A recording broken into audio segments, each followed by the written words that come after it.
اور سب سے پہلے تو یہ فرمایا کہ الم نشرح لک صدرک، کیا ہم نے آپ کی خاطر آپ کے سینے کو کھول نہیں دیا؟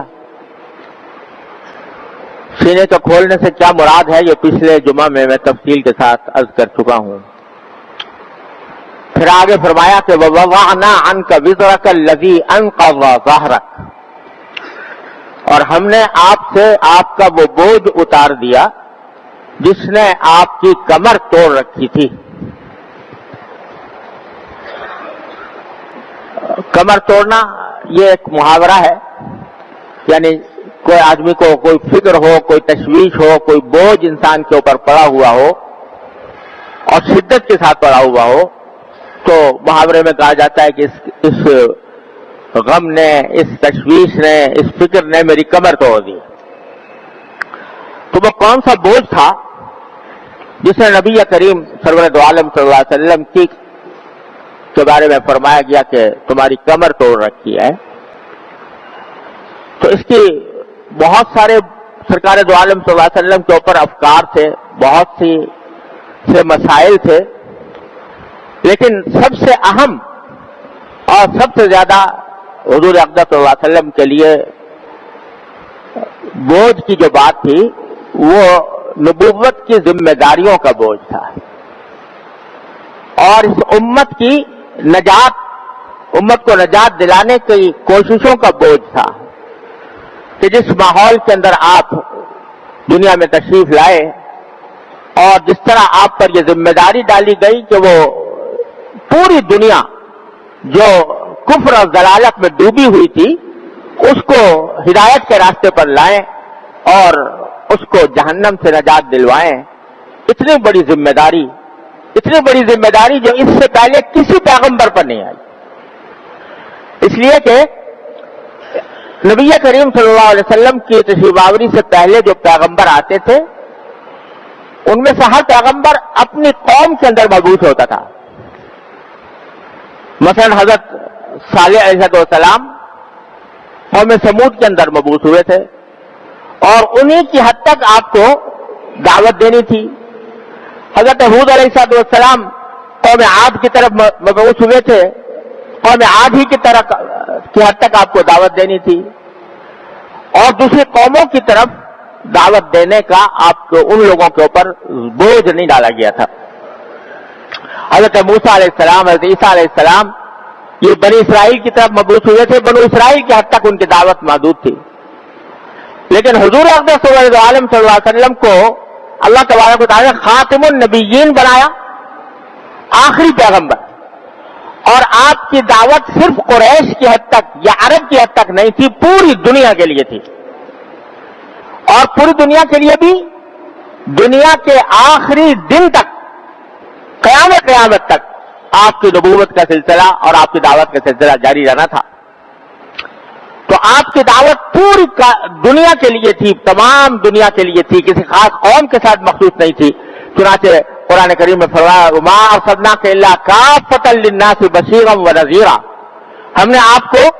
بشیر اور نذیر بنا کر بھیجا ہے۔ بشیر کے معنی خوشخبری دینے والا جنت کی، اور نذیر کے معنی خبردار کرنے والا دوزخ کے عذاب سے، یہ بنا کر بھیجا کافۃ للناس، تمام انسانیت کے لیے۔ تو یہ ذمہ داری کہ پوری انسانیت کو، پوری دنیا کو اسلام کی دعوت دینی ہے اور ان کو جہنم کی آگ سے بچانا ہے، یہ ذمہ داری کا بوجھ سب سے بڑا بوجھ تھا جو نبی کریم سرور دو عالم صلی اللہ علیہ وسلم کے اوپر ڈالا گیا تھا۔ اور ظاہر ہے کہ اس کا بوجھ اتنا تھا کہ شروع میں جب آپ پر وحی نازل ہوئی تو آپ کو جاڑا چڑھ گیا تھا، لیکن پھر اللہ تبارک و تعالیٰ نے اس بوجھ کو اٹھانے کی نہ صرف یہ کہ صلاحیت عطا فرمائی، اس کی قوت عطا فرمائی، اور اللہ تبارک و تعالیٰ نے وہ صلاحیتیں اللہ تبارک و تعالیٰ آپ کو عطا فرمائی کہ جن کے نتیجے میں یہ بوجھ آپ کے لیے آسان ہو گیا۔ تو وَوَضَعْنَا عَنْكَ وِزْرَكَ، ہم نے آپ کا وہ بوجھ اتار دیا جس نے آپ کی کمر توڑ رکھی تھی۔ یعنی اللہ تبارک و تعالیٰ نے پھر اپنے خاص فضل و کرم سے طبیعت پر سکینت نازل فرمائی، اور وہ طریقے اللہ تبارک و تعالیٰ نے سجھائے کہ جس کے ذریعے دعوت کا یہ کام آپ کے لیے آسان ہو جائے. پھر رفتہ رفتہ آپ کے اعوان و انصار بھی پیدا فرمائے, مددگار بھی پیدا فرمائے.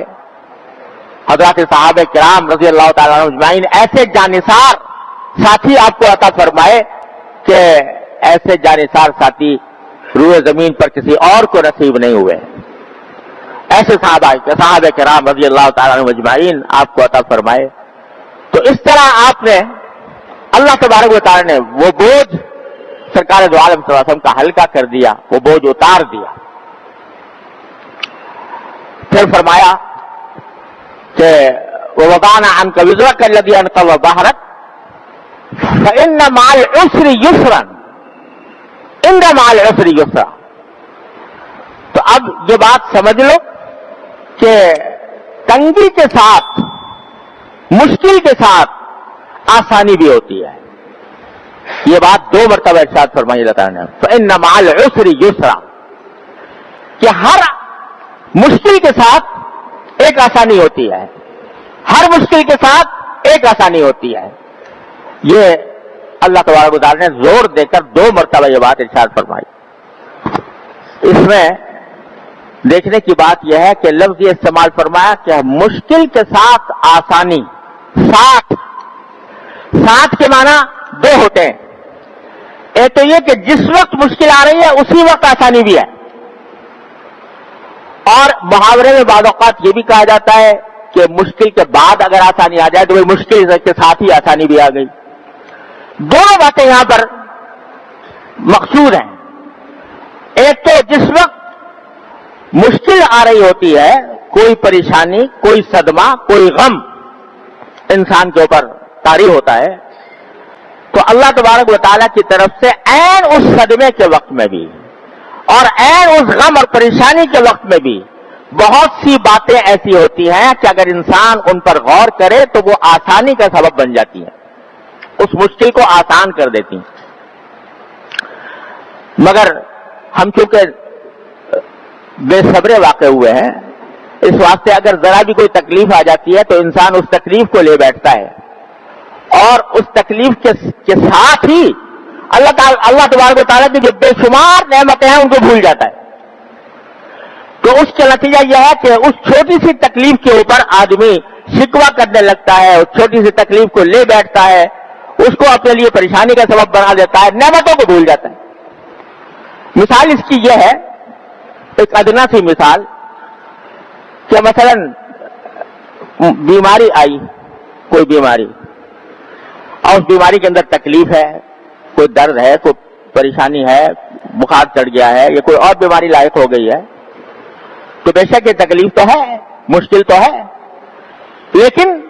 اگر انسان غور کرے تو ہر انسان کو اس مصیبت میں, اس تکلیف میں بے شمار نعمتیں بھی میسر ہوتی ہیں. مثلا بخار چڑھا ہوا ہے, اب آدمی تو اسی بخار کو لے کے بیٹھ گیا کہ مجھے بخار چڑھ گیا, لیکن اگر دیکھے تو جسم کے سارے اعضاء ٹھیک ٹھیک کام کر رہے ہیں, آنکھیں صحیح طریقے سے دیکھ رہی ہیں, کان صحیح طریقے سے سن رہے ہیں, زبان سے کے اندر بولنے کی طاقت موجود ہے. تو اس خاص بیماری کے ساتھ ہی اللہ تبارک و تعالیٰ نے بے شمار نعمتیں بھی دے رکھی ہیں. آدمی اگر یہ تصور کرے کہ بخار بھی ہے, بخار ہے, لیکن اگر بخار کے ساتھ مجھے بینائی کی طاقت نہ ہوتی, مجھے بولنے کی طاقت نہ ہوتی, میرے سننے کی طاقت نہ ہوتی, تو میرا کیا حال بنتا. لیکن اللہ تبارک و تعالیٰ نے اپنے فضل و کرم سے یہ ساری صلاحیتیں میری بحال رکھی ہوئی ہیں. اگر آدمی یہ غور کرے تو اس کو پتہ چلے کہ اسی ایک مشکل کے ساتھ کتنی آسانی اللہ تعالیٰ نے عطا فرما رکھی ہے. میرے والد ماجد قدس اللہ تعالیٰ سرہ کے استاد سے حضرت مولانا سید اصغر حسین صاحب رحمۃ اللہ علیہ, حضرت میاں صاحب کے نام سے مشہور تھے, بڑے ولی اللہ بزرگ تھے. ایک مرتبہ وہ بیمار ہو گئے, بخار بہت شدید تھا. میرے والد رحمۃ اللہ علیہ ان کی عیادت کے لیے تشریف لے گئے, تو جا کر پوچھا کہ حضرت کیسے مزاج ہے, بخار میں جل رہے تھے حضرت اس وقت. تو پوچھا حضرت کیسے مزاج ہے, تو فرمایا بھائی اللہ تعالیٰ کا شکر ہے میری آنکھیں ٹھیک کام کر رہی ہیں, اللہ تعالیٰ کا شکر ہے میرے کان ٹھیک کام کر رہے ہیں, اللہ تعالیٰ کا شکر ہے میری زبان ٹھیک کام کر رہی ہے, اللہ تعالیٰ کا شکر ہے کہ میرا دل صحیح کام کر رہا ہے, اللہ تعالیٰ شکر ہے جگر تھی کہ